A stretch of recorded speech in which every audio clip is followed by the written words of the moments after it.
It is the first webinar, and in this webinar, Mr. Shamir will be speaking on the topic contribution of Muslim scientists, whereas Mr. C.J. Shahjahan will be speaking on the topic diversity of Indian Muslims, hopes and challenges. To introduce, just to give a brief introduction of Impar, as you all know, Impar was formed at the height of the pandemic when Indian media was demonizing Indian Muslims. The media blamed Muslims for spreading coronavirus among people of the other community. As we all know, this is a big, this is all false allegations and it's a blatant lie and far from truth. But still the media was doing this at their best, demonizing Muslims of Indian Muslims. So Impar is working for improving the image of the Indian Muslims in India as well as the Muslims, Indian Muslim living abroad. Impar wants to give a message of hope and unity to all Indians who are in India, living in India as well as abroad, through dialogue process with thought leaders, civil society, NGOs, as well as policymakers, irrespective of their political affiliations. Impar objectives are very clear. We want to do media and policy monitoring. We want to act as a monitoring and response center to developments concerning the community, providing policy platform at the state and the central level, research, advocacy and awareness programs, adopting national ethos, multicultural values, community reforms, and scientific temperament, and maximizing social and economic empowerment. I would request if Dr. M.J. Khan Sahab is there to address the Council, Tamil Nadu Council. As I know he is quite busy today, he will be joining us sometime in between if he has not yet joined us. So I will invite Mr. BTS Shamir Sahab to come and speak on the topic contribution of Muslim scientists. Assalamu alaikum,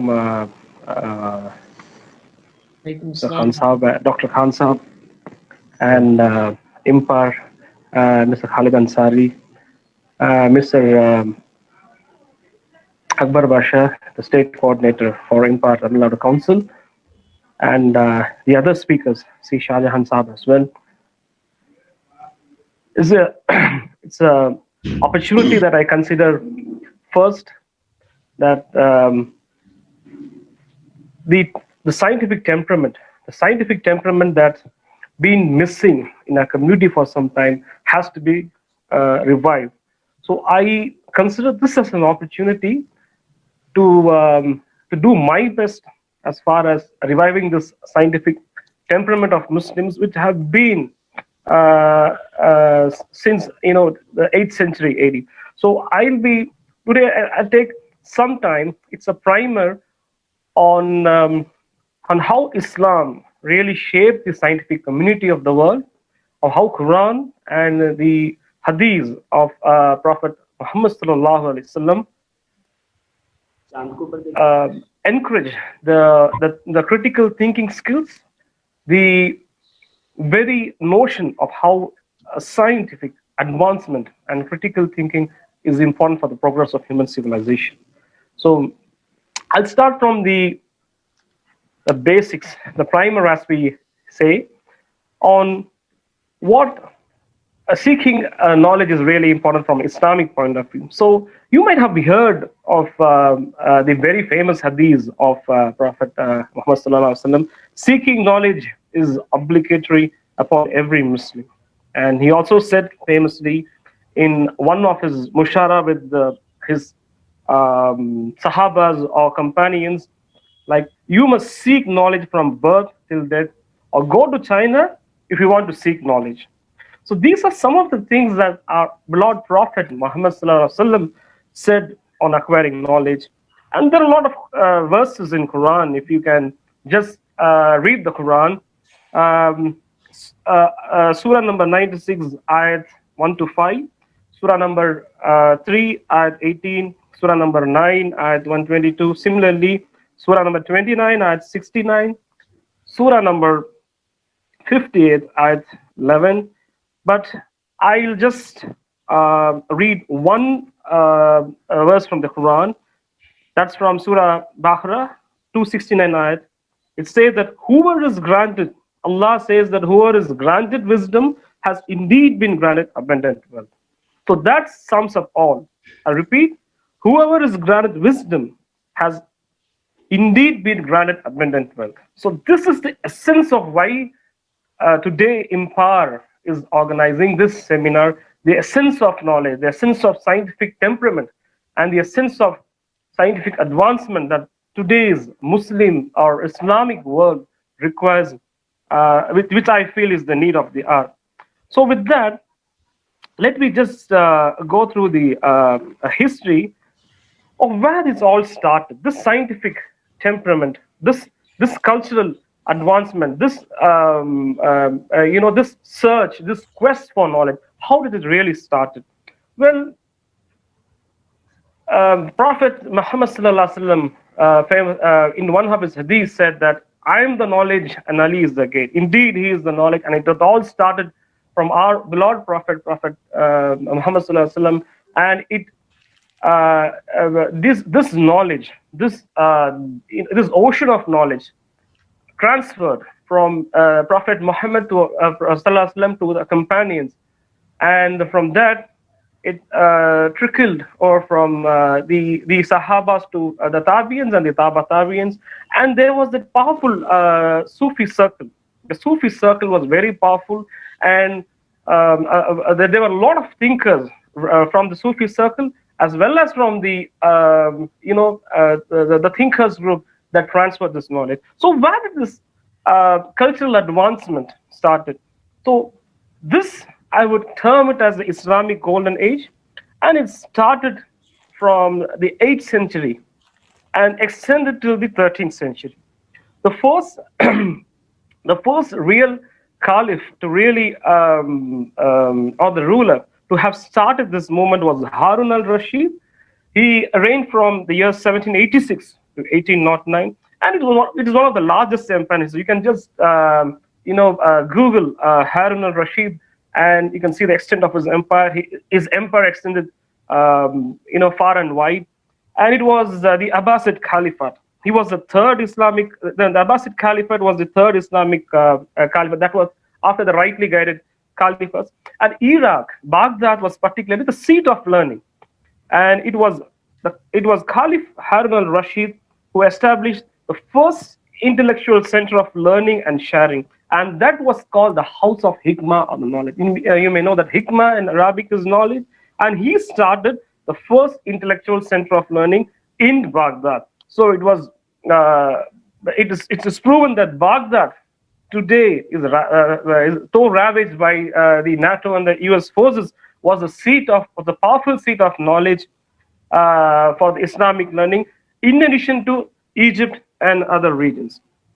So there was that after Harun al-Rashid, his successor Al-Mamun started the Mutalazat movement. So historically, the Mutalazat movement was a very significant one, because it amalgamated the learnings of Greek civilization, Latin, Roman civilization. A lot of thinkers, a lot of scientists, philosophers, writers, and travelers, traveled all the way from Rome, from the Byzantine civilization, to all the way to Iraq, and the movement Mutalazat was formed. The Mutalazat movement, or Mutalism, was also opposed to Sufism, the spiritual movement. Mutalism was more about the critical way of thinking. Of course, as I said, that wisdom, the word, the literal meaning of the word Quran is read. So this really indicates how knowledge, gaining knowledge or acquiring knowledge, is part of every Muslim, as I said. And Mutalism, or Mutalism movement, was all about learning, acquiring knowledge in the most free will way, and it encouraged critical thinking. And that is the reason why so many thinkers during this period, the 8th century to 13th century, emerged.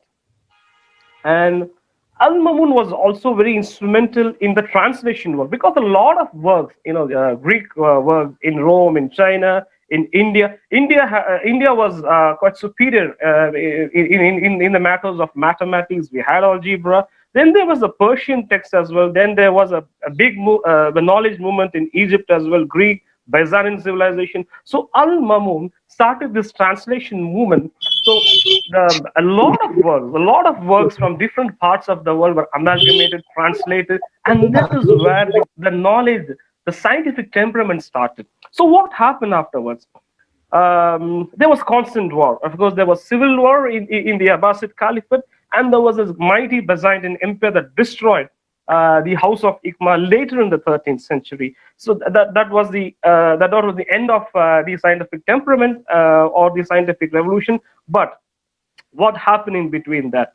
And there was also Umayyads of Al-Andalus, Spain. Al-Andalus in those days was called, Spain was Al-Andalus in those days. The Umayyads ruled it. And there were the Fatimids of Egypt in Cairo and Cordoba, who are equally imparting knowledge in different parts of the world. So the scientific temperament flourished from the period 18th to 13th century. And that was a period we had so many Muslim scientists like Al-Razi, his famous Kitab al-Manzuri, deal with surgery and other different aspects of medical sciences. Ibn al-Haytham was father of optics. Incidentally, he also invented the camera, the camera. The word camera came from the word camera because it was a black room, and he invented this optic lens, which later gave birth to the camera. And of course, you might heard of Khwarizmi, the father of algebra. He's also the father of algorithms. We IT people talk of algorithms. We talk of artificial intelligence. But Al-Khwarizmi, in those days, invented algebra, the synthesis of Indian and Hindu learning. And he also invented artificial algorithms, or AI. And he introduced Hindu numerals to the world. As I said, he's the father of Arabic. And who are the others? Al-Zarhawi, father of surgeon. He's a physicist, he's a chemist. He wrote the Kitab al-Tasrif, a 30-volume on medical. So just imagine, in those days, we had 30 volume of medical encyclopedia, which was a standard text for many European universities after that. And it was there in use up to 500 years after that. And we had Al-Battani, one of the greatest mathematicians. We may struggle with tangents, cosines, trigonometry, but he was the one who founded the trigonometry and made things worse for us during examination, of course. So Al-Battani, the father, he was one of the greatest mathematicians that Islam had. And he also introduced a calendar of 365 days with 99% accuracy. So what happened after that was history. Genghis Khan of Mongol Empire, in 1528, Hulagu Khan, the successor of Genghis Khan, destroyed the House of Wisdom. The Crusades as well destroyed the mighty Byzantine Empire. The Crusades destroyed it as well. And then after that, there were mathematicians who came, like Hassan Banu Musa, who was a great astronomer. Hassan Banu Musa was the father of astronomy, and he was one of the greatest mathematician that we had for geometry. And in chemistry, we have different scientists like Jabir ibn Hayal. Imam Jafar as-Sadiq was known as the father of alchemy. So our chemists, our Islamic chemists, were the forerunners of chemistry, from alchemy to modern day chemistry. Like Ibn Battuta, Zengi, Hazrat Sa'id bin Abi Waqqas, radiyallahu ta'ala anhu, one of the famous companions of Al-Masudi was a famous explorer. Ibn Battuta traveled around the world, chronicled the. So these are the famous explorers. Ibn Battuta traveled around the world, chronicled the different dynasties in China and India, distilled the knowledge, and he spread the learnings and the findings of the House of Ikma all around the world. And let me conclude with the famous women as well. We have a lot of famous women who are scientists, who are travelers, explorers, military strategists, and do you know that Fatima Al-Fahri founded the world's first university? I was really startled. I was really taken aback by reading her history. She donated her entire property to found the first university, and that was Fatima Al Feri for you, the women who founded the world's first university. And there was Al Ijliya Al Has, Sutaita, the famous mathematician, women mathematician, Zainab Al Shah, calligrapher, the famous calligrapher that we had, and we have Gehwer Nasibi Sultan, who was an expert in medical studies. Queen Amina was as a military strategist as well. So these were essentially some of the famous women scientists that we have, women thinkers that we have. It was so powerful that today that we discount all their learnings. We try to find out new ways of learning, but all we need to do is look at the past and see how many women have achieved the kind of learning that today's women can not even imagine of. The limited knowledge they have, they were able to spread it, and they were able to innovate the kind of scientific temperament that we have. And of course, we have Ibn Sina, known as Avicenna, Ibn Zuhair, Avenzoar, otherwise he is known as Ibn Nafis, who's a father of anatomy, anesthesia, cardiology, ophthalmology, orthopedics, neurology, psychiatry, dentistry, and hygiene. And students also perform clinical training at the same time. These scientists were able to, perform live surgery for students to perform on, even in those days. And there was the secular hospitals as well called Bimaristans. They were developed all over the world during the period of the Abbasid Caliphates. And the first known hospital in Damascus was started in 706 CE. And that was a milestone in Baghdad, which was considered the seat of learning in 1982 AD. And there was Ibn Farnas, who constructed the first planetarium and the first man to fly. And incidentally, it was during those days that we also had Arabian Nights. So people have had, read Arabian Nights or have seen Alif Laila and Doordarshan on those days, would have seen Aladdin flying on a carpet. I don't think it's the kind of a figment of imagination or fancy, because Ibn Farnas designed the first aircraft those days. So even before we could imagine that aircraft existed, Ibn Farnas was the first man to fly, and he designed the aircraft. And his findings are well documented in the House of Hikmah, and it still exists in Baghdad. And we have Al-Zarqali as well, the father of astrolabe, which later, sailors and mariners used it, and they even used it to find the direction of the Kaaba as well. And we had Al-Bitri, Al-Farghani, Al-Sufi, some of the famous scientists, some of the biggest names in classical sciences that Islam has ever had. So I was reading a book on 101 inventions that changed the world. I'll just show the book to you. Can you see this book? Yeah, it is 101 inventions that changed the world since 2000. Since the earliest known civilization. So this is the book. It has 1,001 inventions, but most of these inventions that this book has as recorded traces the history back to the Islamic sciences, the science of Islam.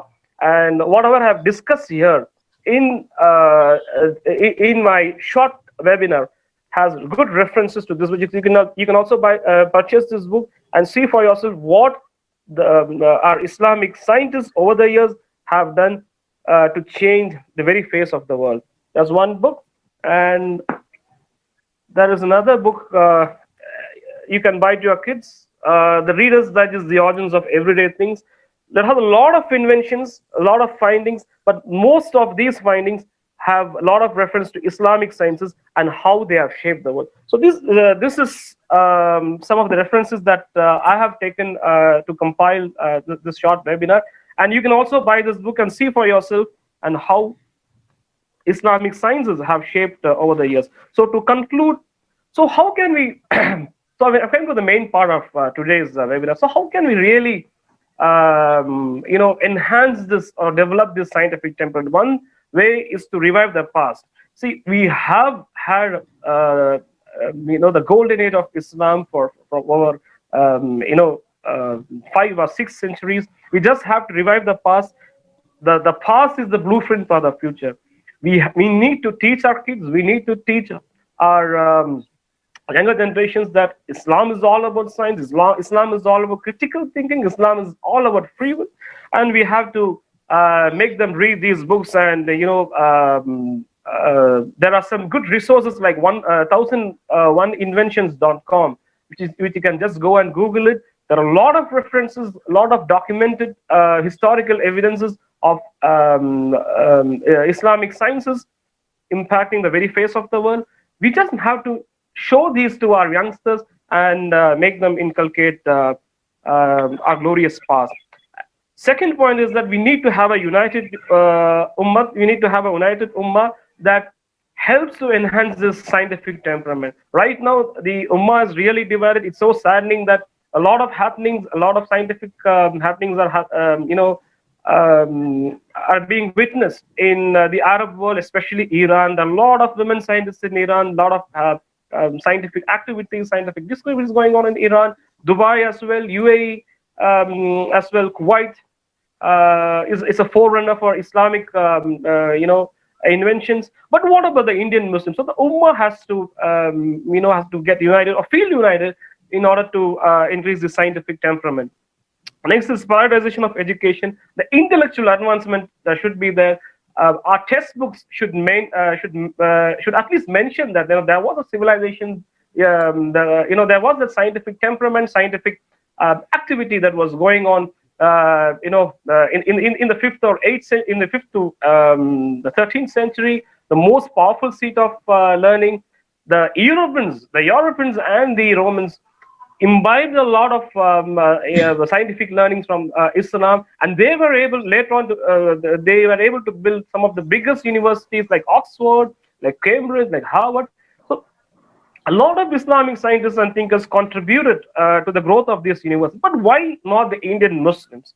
So Indian Muslims have to learn a lot about prioritization of education, and then try to inculcate this intellectual advancement that has been going on before several centuries.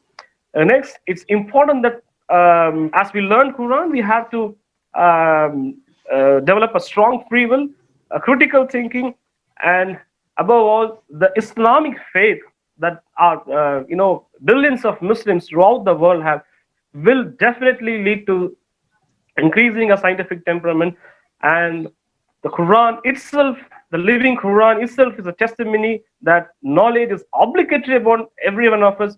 Everyone should try to increase our scientific advance. At least, think why a certain phenomenon occurs. It is there in the Quran. Anybody can look into it, and it is a mix of faith, free will, and the critical thinking that the Quran emphasizes. And it is this amalgamation, this mixture of thoughts, I think it can lead us to scientific advancement and make us better Muslims. So with that, I come to the conclusion of it.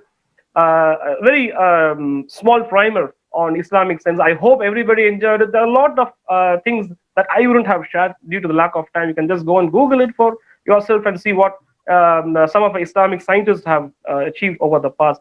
I thank Mr. Khan, Mr. Khalid Ansari, Mr. Akbar Basha, Mr. CJ Shadan, and the entire Impar team and Impar Tamilnadu Council for having given me this opportunity. Let us try our best to develop and enhance the scientific temperament.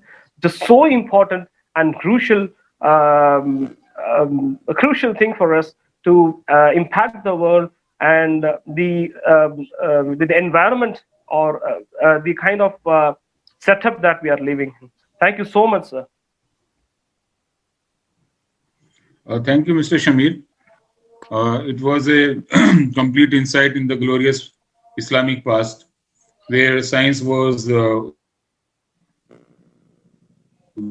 way ahead through science and technology. But those are the gone days. And often we discuss with Dr. M.J. Khan Sahab about this, that we had a glorious past. So, and today we are at a crossroad. And Dr. Khan always says that we were having a good time, or Islam was having a very good time only because of scientific temperament. Exactly. Now we have lost the temperament. That is why we are in this position today. Exactly. Last month we were in Pune. We were visiting Pune Azam campus, which is run by Mr. P. A. Namdar Saab. This is a success story of how education is to be given to our people or our youth. And this is a successful model. We wanted to see that model and how to replicate that model across India. So there, Mr. P. N. Amdas was telling us that today who is preaching us about day-to-day activity is our Maulanas. But what is he doing? He is doing only a 2 hours job. He does only 2 hours job and he is teaching us.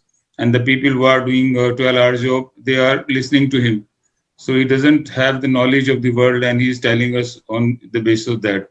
So I think it is very important to build a scientific temperament, and let us, if you want to really come up well and want to lead, we have to build that scientific temperament and we have to take research into the account. And our universities, they should also encourage research in their universities. It is very important in today's time. Corona is one example for everybody to think about. A lot of research is going on about the cure of corona and for development of a vaccine for corona. So if this research comes from us, then we have some value in combating this dreaded disease or deadly disease. And there will be ample opportunities in future also to combat such diseases which come across by scientific development if the community engages in the development of the scientific temperament.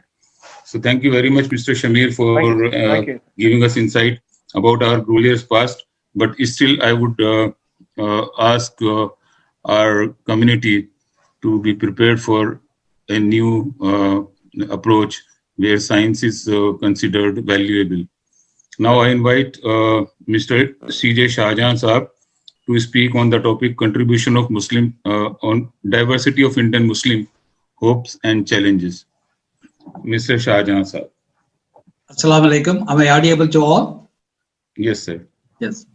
Respected Halis Ansari Saab, Akbar Basha, and my fellow panel speakers and all the listeners.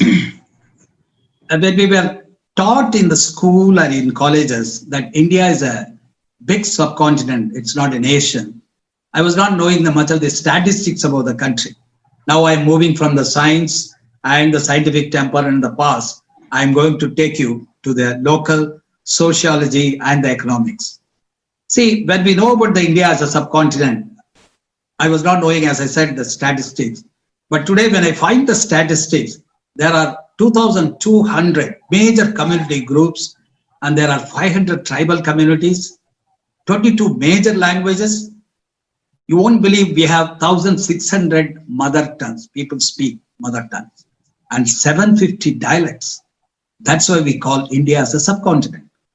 I have taken mostly the statistics from the census data 2011.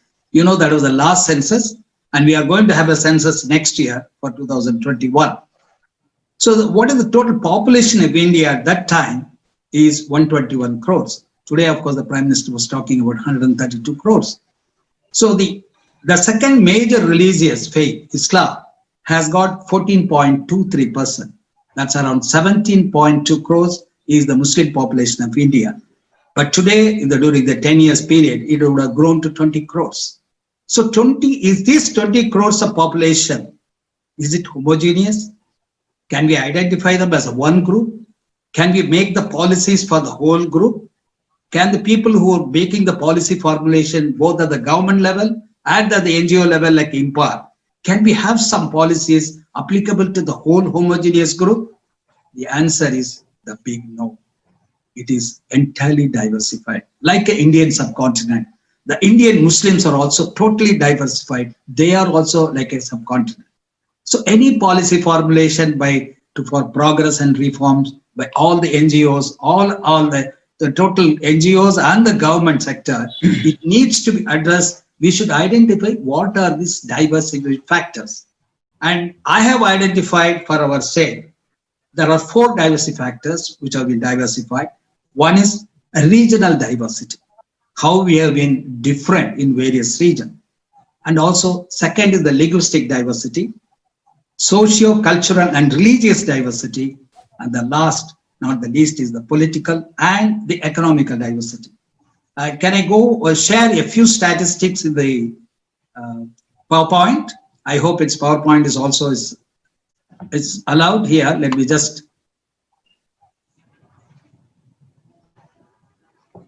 I will share the screen. If you can see the religious diversity.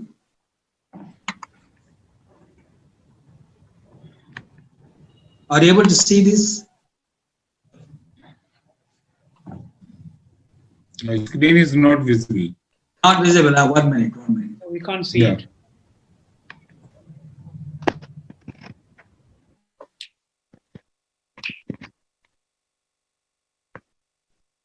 I think it's disconnected. 1 minute.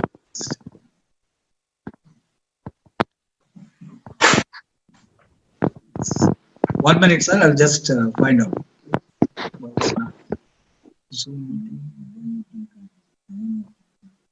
1 minute.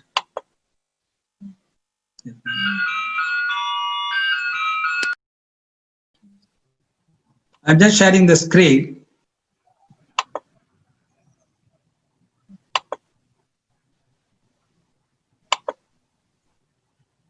Yeah, it is okay. Now it's coming? Yes. Yes. So you can see that. Yeah. As I said, I have divided into 4: religious, linguistic, socio-cultural, and political, economic diversity. First, let me just discuss about the regional diversity. You just see this statistics which I have taken from the census 2011. The major areas is Uttar Pradesh. It has got 384 lakhs, but account for 19% of the total population. It is in the descending order: West Bengal, Bihar, Maharashtra, 2.4 crores, 1.7 crores. These are the various regions. But you can look into the second aspect, where the major percentage comes is from few states, like Jammu and Kashmir, which has been segregated. It was 69%. And some of the areas like Kerala and even West Bengal has got 27%. This gives us two diversity factors. One is, wherever Muslims are majority compared to the population, there is a cohesiveness. There is a power to bargain. There is a power, political power, even representation in the political decision making. There is even harmony is little more. But where the numerical strength is more, like in Uttar Pradesh and Bihar, where the people are more, 384 lakhs. What is happening is, the political power is not that much. That pulls and pressure, stress and strain, it's more there. And if you take Uttar Pradesh alone, 384 lakhs, 3.8 crores, it is more than the total southern India, all the 4 states put together. The Tamil Nadu, Karnataka, even Andhra Pradesh, of course, Telangana together, and also the 4 states put together, the Indian Muslim population is 3 crores. But Uttar Pradesh is alone 3.84 crores. So if you take in the regional distribution, you have to have a different idea. You may have to have a different approach and in your policy making. When we go to the next is the linguistic diversity. When I take the same data of census data, the Hindi is spoken by 43%, but we always talk about Urdu language, which is identified as the Indian Muslims. That comes, if you see the 7th item, only 5 crores of Muslims speak Urdu in all India level. If it is 5 crores out of 17, even 20 crores, the 15 crores of people, they speak the regional languages, different languages throughout India. So this gives a challenge for reaching the people. You have to reach the Muslims in their own languages. The community service workers have to reach them in their own languages. So instead of 5 crores of Urdu speaking and 15 crores of people, different state, West Bengal, Assam, Tamil Nadu, Kerala, they have been distributed. But one thing you have to see, when you talk about linguistic diversity, language binds. For most of them, this language, regional language, is next to the religious faith. We have religious faith in Islam, but at the same time, this language identity makes them closer to the regional communities. They are able to freely communicate with the locals. So this gives a strength as a hope, but not as a challenge. But at the same time, one area where is always unfortunate is even in Tamil Nadu, the Urdu speaking and non-Urdu speaking, they don't interact very much. They don't even have a family ties. They don't have even marriage ties. I always used to say Urdu speaking is a minority among the minorities. This is what happened. Second, minorities. So this linguistic diversity should be identified when we talk about policy formulation at the various levels. The third is socio-cultural and religious diversity. You know that everybody knows as a historian that Islam came to India in two routes. One is through the traders and the merchants who came from Arabia to the southernmost coast of Malabar coast and moved to the Tamil Nadu. The other, that they came in 7th century at the birth of the Islam itself. But when you talk about the other from north, 11th century sultanates and later followed by the Mughals, they came to India as rulers. So this makes a difference as a rulers as well as the traders. When the traders and merchants they came, they mingled, amalgamated with the culture. They stayed here, married the people, accept the culture and taken the culture. So there was not much disturbance. But when it came as a rulers, they formed an elite, a ruling class. This ruling class had its own identity. They form a social cultural identity that make a little difference. And also you can see the cultural part of some of the southern Indias. We always eat idlis and dosas, appams, and even the puttus of Kerala, our own. It has become a daily routine breakfast for us. And also, the people wear the saris and lungis, and also they exchange gifts, and also the greetings during Pongal, Onam, and all Makara Sankranti, all these festivals. So there is a sort of unity among the group. Of course, today it is being disturbed. That's a different issue. But it is being already there. Coming to the religious diversity also, nowadays, even though we have been all together, there is a small problem like from Puritanism to the modern secularism. Even in Tamil Nadu alone, there are 50 organizations who advocate the various small differences in the religion, like wearing a cap, or the way you form the cap, the way you pray, and then you greet other faiths brothers. And also we go to Dargah, you listen to the music. The list is endless. Youngsters, the youth have been separated and segregated based on the various leaders. So this is another area which you have to identify when we go to the workers. I would like to end the speech only on the political and economical diversity. See, political diversity is very, very important. Unless you have a political strength, we will not be able to do many things to the welfare of the society. Just you can have a look at the 2019 MPs state-wise. Go to the state-wise. There are only 27 MPs we have out of 543, which is a meager 5%. Because due to various reasons, I'm not going to the inside the reason. If you can see the Uttar Pradesh, which has got 3.8 crores, have got 6 MPs. That means for every 64 lakhs of Muslims, we have got 1 MP. That shows the final. I made it as a representation factor. As the factor goes down, the more the good for the community. The Lakshadweep, which is of course Union Territory, has got 0.65. That means the total population itself 65,000 and they are 98% Muslims, and then 1 MP from the National Congress. The other areas, if you look at that, this is 130 is the Maharashtra. For 1 MP, we have 130 people, 130 lakhs. So this shows that they have been distributed. The diversified in various states. Only 11 states out of 28 states. There are 17 states are not represented. And where is the strength then it will come? Where is how this diversity will make you weak in some areas?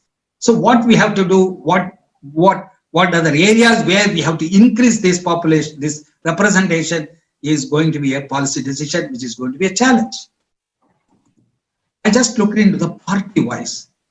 How the party-wise the Muslim representative, even the 27 MPs who are in the Lok Sabha, you just see, except one national party, all are regional parties. Trinamool Congress from West Bengal has got 5. Samajwad Party, Bahujan Samaj Party has got 3. IUML has got 3. All India, Lok Jan Shakti, CPIM, National Congress.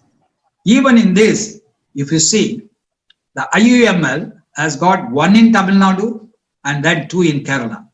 CPIM, 1 in Kerala. What does it indicate? All these regional parties, they have to be loyal to the political ideology of the regional parties. You can't say tomorrow Bahujan Samaj says we have to oppose certain bills, welfare of the Muslims. They have to. So these even 27 persons, we cannot be happy because this is a regional parties. All the regional parties. The one area of strategy is we have to have a good rapport with the regional party, or the region we have to have one leadership how to approach the various regional parties. Even in Tamil Nadu, if you see, there are DMK and RDMK. So these parties, the one gentleman who has got IUML elected because of the local affiliations and the DMK support. So this is how the movement goes in the party-wise. The last one, which of course, this is the most critical one. I'm not bothered about the other thing. This is the area where we are concerned, is the political and economical diversity. We have just discussed the political diversity. Coming to the economical diversity, there are not much data or research where what is the income, expenditure, what is the consumption, what is the employment, what is the education, strata, all India level still we have. Sachar committee, which is formed in 2004, has done wonderful report and research. But followed by 2014, post Sachar committee, Professor Amitabh Kundu, he has given a beautiful report followed by. But there are various reports. But what is happening is we do not have a state level or region wise. What I feel, Impar can definitely start some statistics. Impar can definitely all the state council can start some statistic of an education, employment, and the labor. What are the representation in both NGOs and also the government, private sectors, how it reports. This is a statistic, not for anything else, to help the poor. As we always say, unless the underprivileged are being pulled up, we can't, the whole society cannot, the whole Indian economy cannot. That is why the government is also making efforts to pull these people from non-education to education. See, you just see one interesting factor. How many directors and executives are there in BSE 500 companies? It has been reported only 2.7% who are in the 500 companies. That means we are not in the industries. We are not in the companies. So this has to be, statistical report has to come, and then you have to put. Even as a religion-wise, why zakat and waqf properties are there? Because we have to pull the poor people. We have to pull them up to the higher strata. This is the same for the Indian economy also. Unless the rulers and the government and the states pull all these backward people to the moderate level, the economy is always pulled down. Even if you are forward, even the economy is going for a 21st century, this will all be pulled out because of the problems among the backwardness of scheduled caste, scheduled tribe, or Dalits, and also the Muslim who are not being represented. That is the reason Impar has to take this into consideration and move forward to have a state level statistical data to help the policy makers, both at the government level and at the NGO level, to help them. This is how I feel. This diversity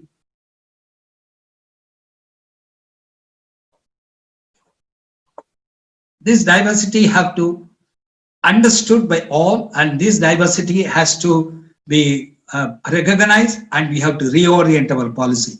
That is the one with this, because otherwise this is going to be a big topic. We can discuss one, thus data and statistics are available to us. I just thank Mr. Akbar Basha and all the Impar committee for giving me the opportunity just to throw certain lights. Thank you very much.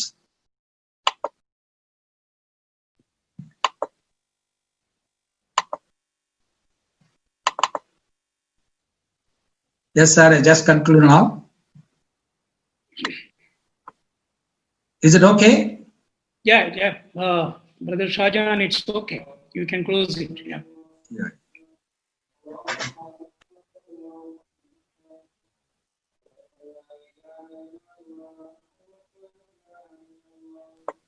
It's not audible to me.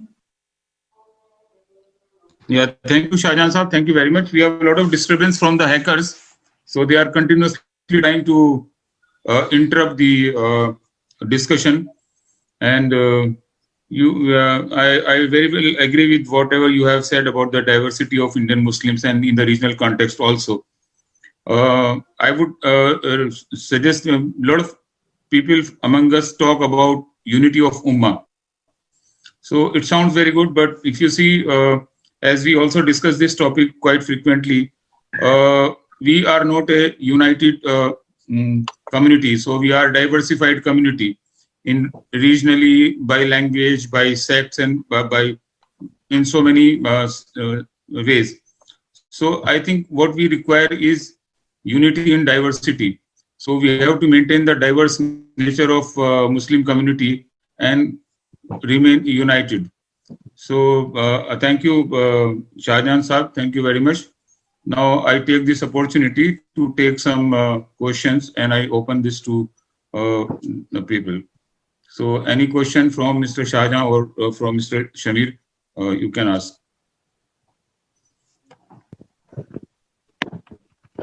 Any questions?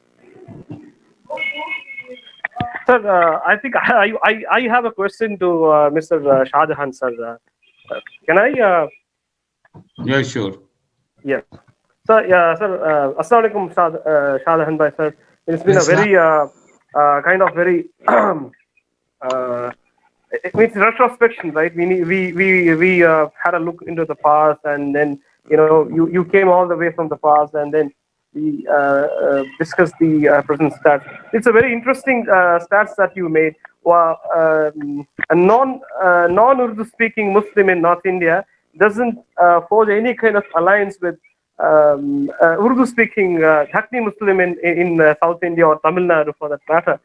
In Tamil Nadu, to be very specific. So why do you think this disparity exists? Because I have been hearing this notion for quite some time, even in my homes and outside.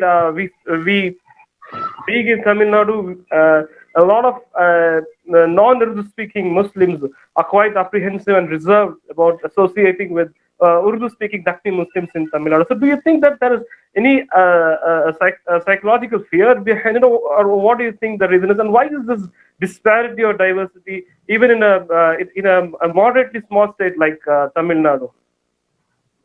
I would like just to try. It is not the psychological fear or something like that. It's more of cultural. See, we have a different cultural background in the habits and the way you follow certain things. That is the only thing. And as I said, the regional language and the regional Muslims, they have a little different cultural. It's a socio-cultural differences. Nothing else with the psychological fear or any other impediments for that. Even as I said, even in Tamil Nadu itself, when you have a small portion of non-Urdu-speaking Muslim, they don't mix up. Of course, it's going on. Things are little changing. They are also not mixing up with the because of the language and also the local culture only. Nothing else. Yeah, Thank you, sir. I think I can. Thank you. I can add few more things. I can add few more things here, because such mixing is happening at the educated communities. They don't look into the Urdu or Tamil, the culture. They are mixing it up, but it's not happening with that middle and the lower level. That's because of the only one reason, that is language. There is a language, differences between them, and then as Shahjahan Saab said, that there is a bit of cultural, differences between these two communities. But that educated and the upper class community, which is changing, which is even in my family. I have my daughter is married to the Urdu speaking community only. So things are changing at that higher level. Anyone else? So This is Siraj. Hello. I was introducing you only, Siraj sir. So, we have with us Siraj Abbasi Saab. He is our Chief Executive Officer of Impar. So I just want to introduce him and also would request him to address this August gathering of the Tamil Nadu Council. It is your first-hand experience with this council. You had been asking for a meeting with the coordinators in the Tamil Nadu. So this is an opportunity for you to address the council members. Yeah, Assalamualaikum. Actually, I had a small 10-minute talk with Akbar Saab in the daytime, because I thought that it won't look nice if I am coming directly into the webinar without having some sort of discussion with it. So it was a good one. I just want to add to what we had discussed earlier in Delhi while I was joining over there, to what Dr. Bilal Sahab has told about the contribution of Muslim scientists. This is something which we keep on talking in different forums about the contribution which has been done by Muslim scientists and other philosophers and all. And somehow we are being a bit repetitive, not to take any, you can say, contribution away from those great men. But I think 5-6 centuries, the difference of 5-6 centuries is too long, and you can say, and also they were mostly into today's Middle East, rather mostly in and around Baghdad, the Abbasid dynasty, or in Muslim Spain, that was Andalusia. However, sometime while we discuss about those things, what do we want to convey, or how we are going to plan for future by talking about what are Muslim scientists. I won't say that our forefathers, because we are from India. They are our fellow religion people.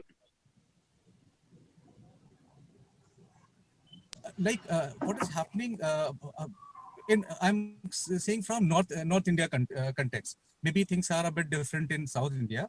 Here, what is happening? It's a sort of.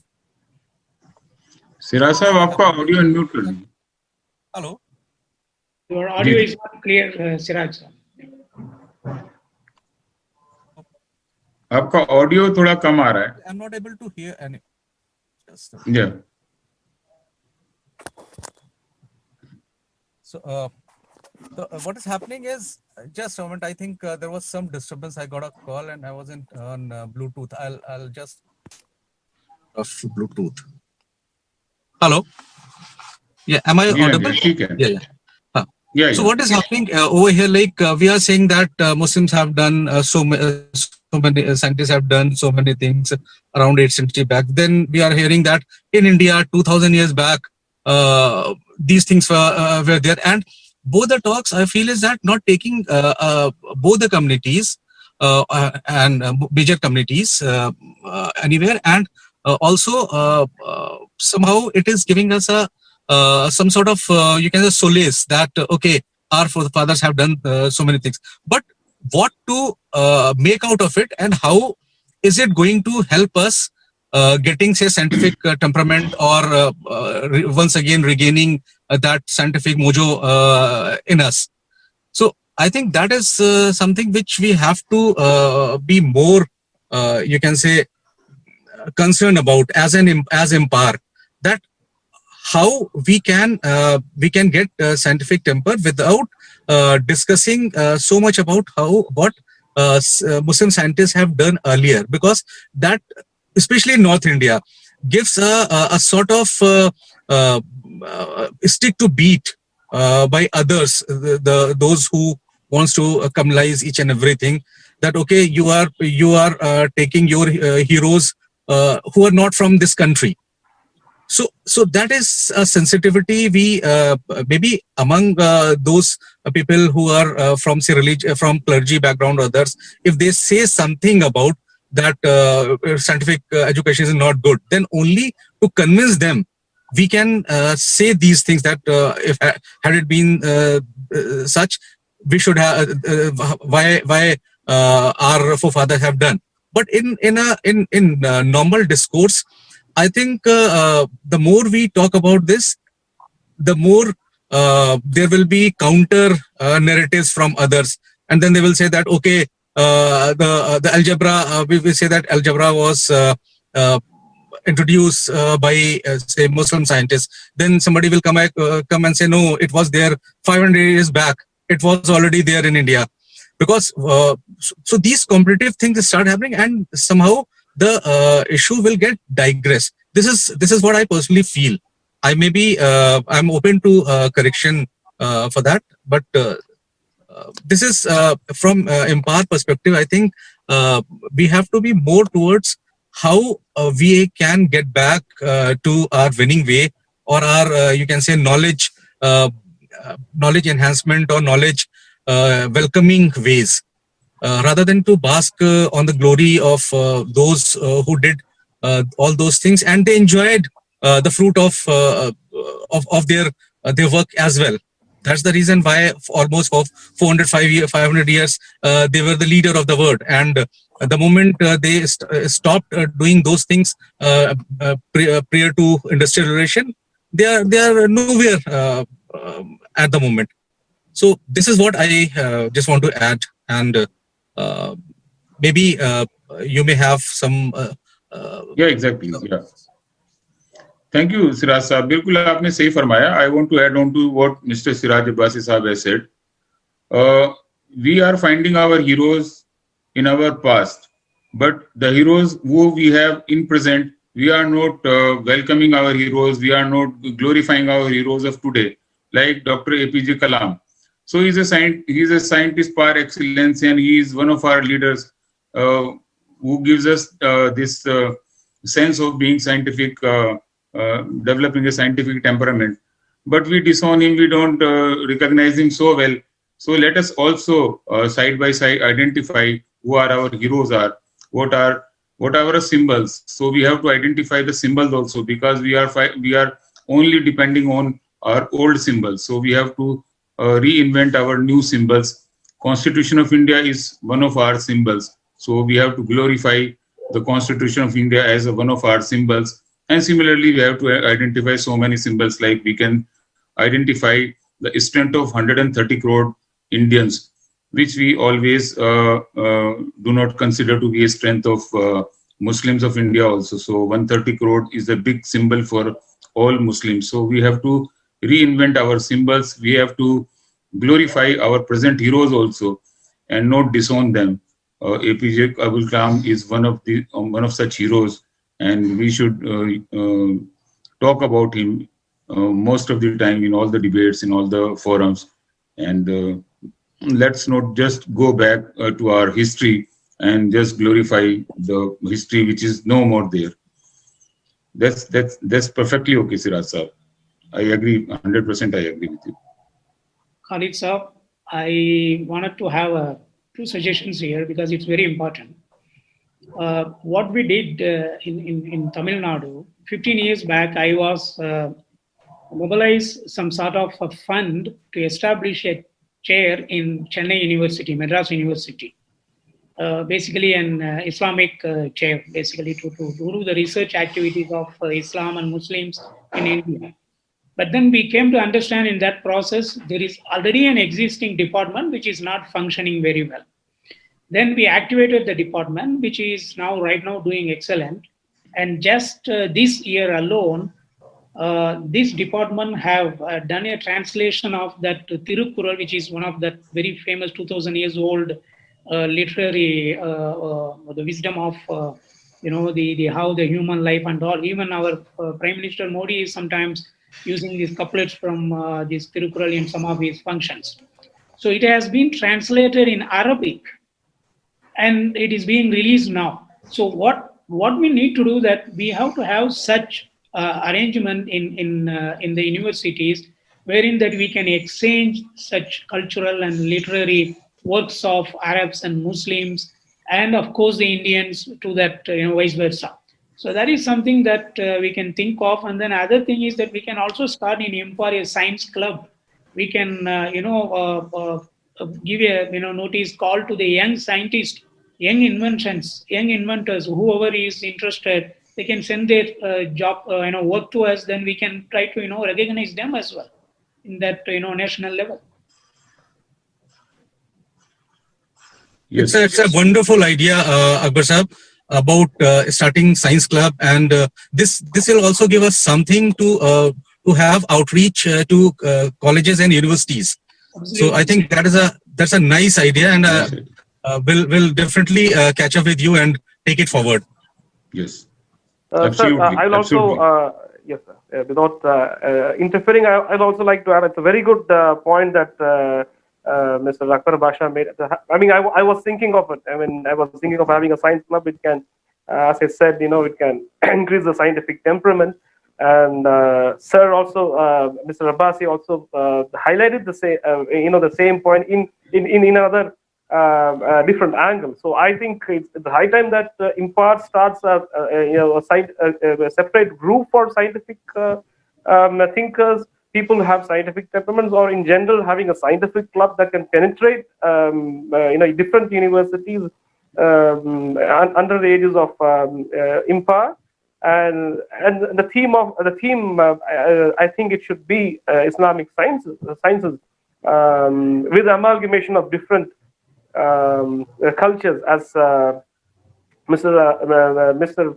Akbar pointed out, an example of the Tirukural, which has a high cultural and scientific values in it. So it's a good point. I endorse this point, and I think Impar should carry this point forward and give shape to it in the near future. Thank you, sir. I respect. My humble request is, let us not use the Islamic word at each and every place. So Impar also is here for the Muslim community and more for the Muslim community. So use of Islamic terminology in all the aspects is maybe counterproductive also. So let us keep it as a science club. So that sounds much inclusive, and everybody is welcome into that. Not only Muslims, but everybody is welcome in that club. So this is what is my suggestion is. Now, Akbar Basha Sahab, with your permission, if there is no more questions, we can conclude this meeting, and I can request you to propose a vote of thanks. Yeah, I think that we can conclude the meeting, and it's a very small initiative from the Tamil Nadu chapter to meet all our members and the members from Delhi, as well as the other state chapters. So it's wonderful, and we will be continuing this webinar monthly once, and we will try to activate our members for active participation in Impar. So I'm very thankful to MJ Khan Saab, but he's not available right now. But it's an opportunity that we all are working together. And first, I will be thankful to him. And then Kali Saab, it's wonderful. You are always cooperating very well with us. And the pace of journey is slow, but I know that you understand that, and you do also travel with us. And Abbasi Saab, it's nice to see you here, and as you CEO of this Impar, and we will work together to bring up as much as possible. And Dilshad Saab, I heard about you. Thank you very much. Thank you. When I was in Jeddah, and but we been able to meet. I think you were a high court member once upon a time, I believe. Yes. I was also the chairman of the International Indian. Oh, I see you are my colleague. Yeah. So it's nice to see you here, and I was not expecting you, so I'm thankful to you to be Thank part you very of much. here. And the other member, Mr. Tariq, I don't know if he's available here. He has gone, and CJ Shahjahan Saab, thanks a lot that you did a good job. And I think that's a longer subject. We will take it up some other, occasions, and hopefully that we will have our district meeting, a physical meeting in Tamil Nadu. I'm planning that monthly once to travel in a different district. So we will have it in a nice, hall to have this kind of a discussion in Chennai. And Shamir Bhai, it's excellent. You did some good job. You collected some valuable information. And as we are planning sometimes in Coimbatore by next month, we will have it our chapter, and there you will have a full-fledged presentation. And I thanks to the Delhi team for establishing this Zoom meeting. Unfortunately, some intrusions happen, so we need to lock, and I'm getting a lot of messages from our members. It is locked, we cannot be able to enter. But anyway, that's what happened. It's fine. And I thanks to everyone for this. Thanks a lot, and we have a lot of work to do, and inshallah we'll work together. Let us also thank Mr. Anil and Injila Khan for organizing this meeting for us. They are doing great job behind the scenes. So thank you to so much to all of them. Thank you very much. Thank you, everybody. Saab, I have a lot of data of the Indian scientists. I can help in the science club. Yeah, I think Thank you. I think you can lead that club. Thank you so much. Inshallah. Thank you, everybody. Assalamu alaikum. Bye.